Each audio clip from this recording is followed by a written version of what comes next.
So the task that we're looking at today is what might the missing numbers be? And I can see that I've got a 4-digit number adding another 4-digit number to equal 5,000. So I'm going to use my Newman prompts now. My Newman's prompts are over here on my laptop. The first question says, read the question. Circle the important information. Try and guess the words you don't know. Now I know all of those words. What might the missing numbers be? And I'm thinking the important parts of information we have to establish what these missing numbers are.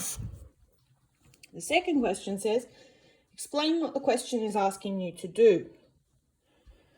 So the question is asking me to think of 2 4-digit numbers. So I can see 4 boxes here. 2 4-digit numbers that are going to equal to total 5,000. The third question says, what will be the strategy you will use to find the answer? Can you draw a picture, make a prediction, or estimate to do some working out? So now I can start to think about the problem. So I'm going to think about my known facts straight away, and I'm going to think about what I know that equals 5,000. So I'm thinking about these mental strategies again here. So I'm going to take my lead pencil, because this is maths, we don't write in pen, and I'm going to start to have a go. So you would have this in your book, you would have the date. The date for me today is actually the 23rd of the 4th, 2020, and I'm going to start thinking about how am I going to work out what 2 numbers I'm going to add together to equal 5,000. So I might even just draw those boxes in.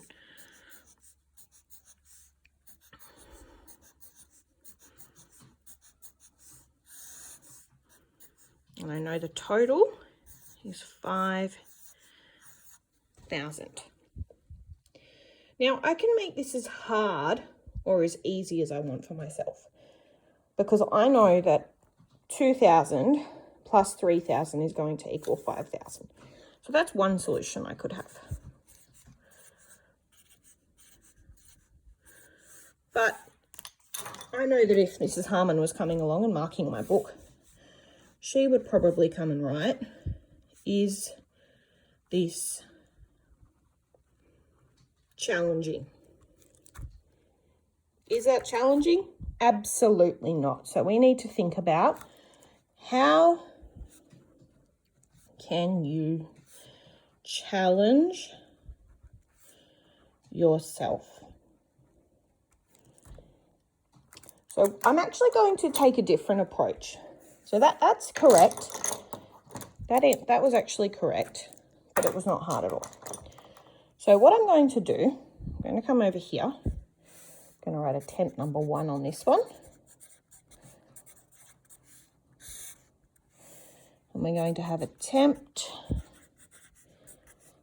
number 2. So I know it's a 4-digit number plus another 4-digit number to equal 5,000. And this might be where my inverse operations comes in.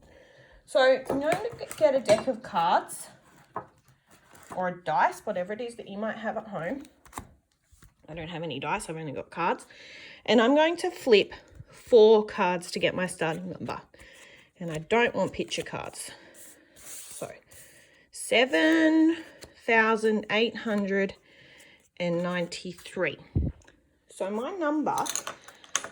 my top number is going to be not 7,893, because I can't add that to get something that's 5,000. So I might have to shuffle my numbers around. So my starting number is 3,789. So I'm doing 3,789 plus something equals 5,000. So I'm going to have to use the inverse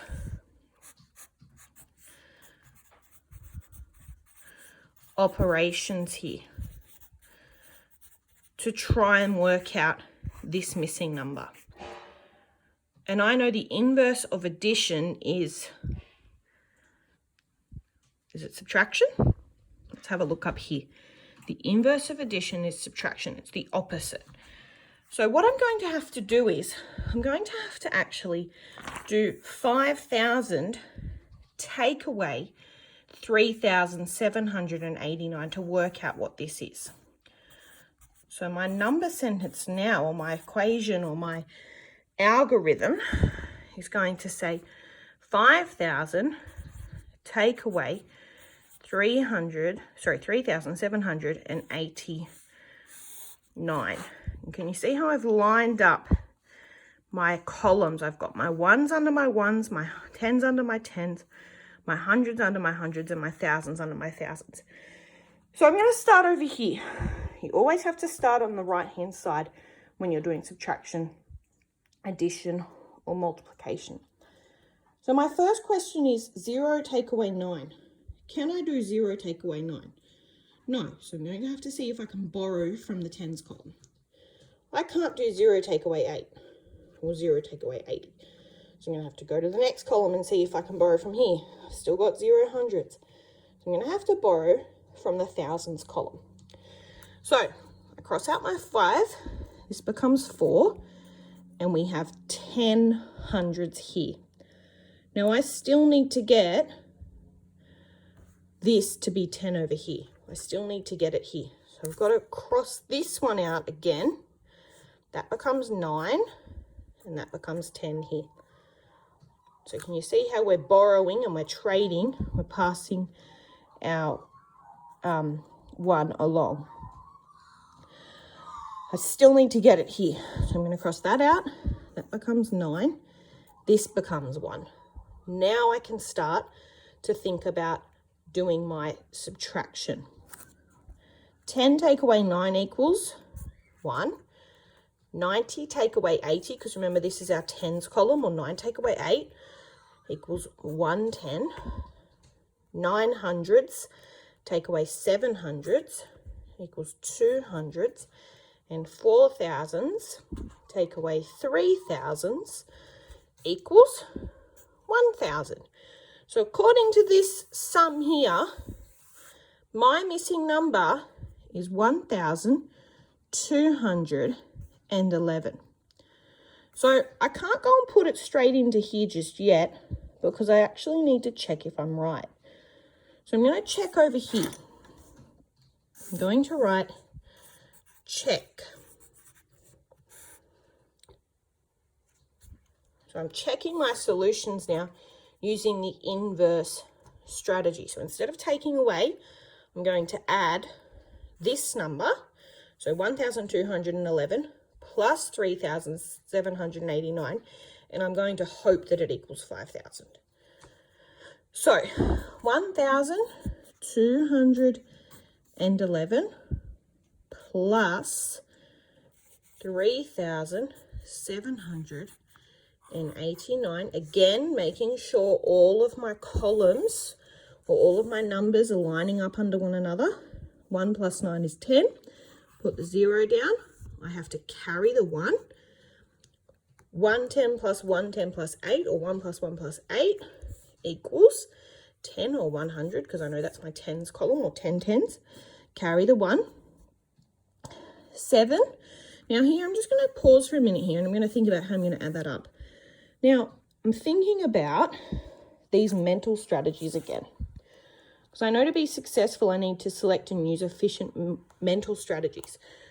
That's friends to 10 there. Because I know 1 and 2 is 3. And I know 3 and 7, or 7 and 3 is going to equal 10. So I'm trying to think about all these strategies to help me. So I put the 0 down, carry the 1. 3 and 1 equals 5. So was my answer correct? It sure was. Now I can put my missing number in here. So I've had a go here. Way too easy. So then I've gotten some cards out, and I might even write here, with playing cards to have another attempt. I've used the inverse operations, I've checked my answer, and I've proven my thinking. Now, I'm not finished my maths for the day because I know that maths goes for half an hour. Well, the open task has to go for at least half an hour, 40 minutes. So I would then do another solution. So that's number 1. That's number 2. And then we're going to have number 3. So I know I've got something plus another 4-digit number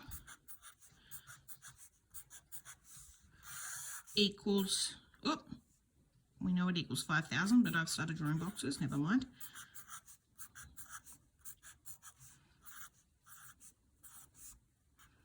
Okay, so then I would get 4 cards and I would do all of those steps again.